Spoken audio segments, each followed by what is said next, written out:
It drives me crazy. John Bolton, our party. Dude, it's over. You're right on the ride. It's done. Now, I think it's not a bad thing, but now, he's in the driver's seat of a very different kind of uniparty on the establishment wing on television. But for a lot of these Republicans, I just don't understand all this. Oh, I'd vote for Ron DeSantis, but not Trump. Listen, Ron DeSantis is going to vote for Trump, and Ron DeSantis has to support Trump. And all the people who back DeSantis, they love Trump even more than they love Ron DeSantis. Just stop. Stop deluding yourself.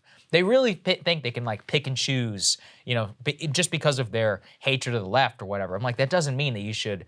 It's like when you start calling yourself a Republican, it means something very specific. It means you support Trump. Donald Trump. Yeah. No matter what he does, no matter what he says, Yes. no matter what emerges, Right. It does not matter.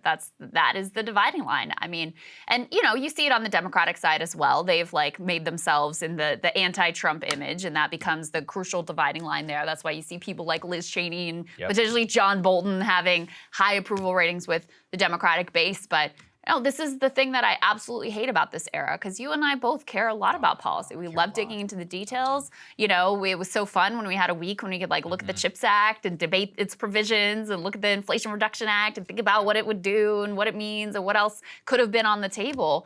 But ultimately, when he wants to make everything about himself, that is the dividing line that counts. And that's why if he jumps in before the midterms, it's going to completely scramble politics again. It'll probably be an even more seismic event than the Dobbs decision ultimately was.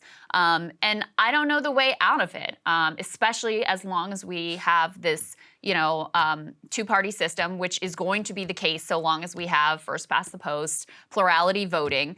I am hard on the direction of the Forward Party in terms of not standing for anything, and some of the people that they're allied with, the fact that they're taking corporate money.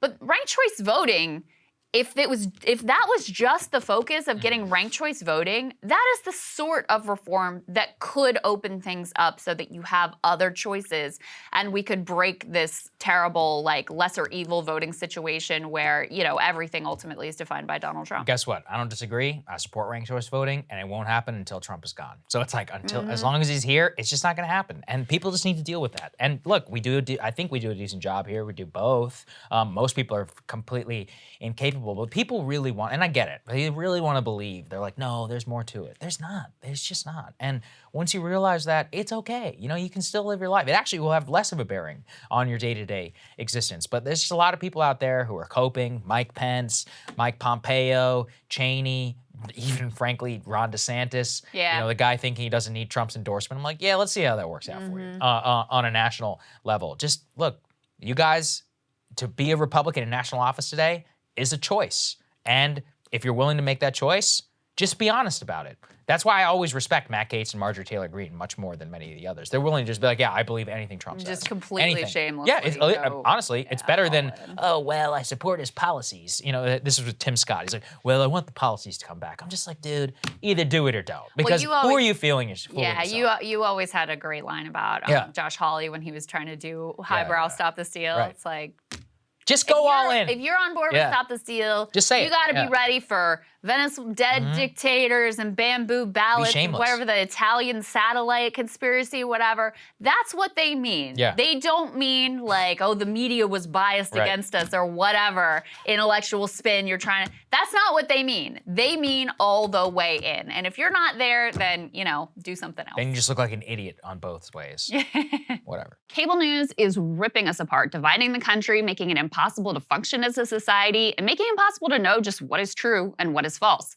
But the good news is they are failing and they know it. That is why we're building something new, a new mainstream, a healthier one, something more trustworthy, something that we are going to need in one of the most pivotal times in American history. We are building up here for the midterms, for the upcoming presidential election, but we need your help. So if you can help us out by becoming a premium member today at breakingpoints.com, we're trying to change America for the better and the entire world. So what are you waiting for, guys? Go to breakingpoints.com and sign up and help us build a new mainstream.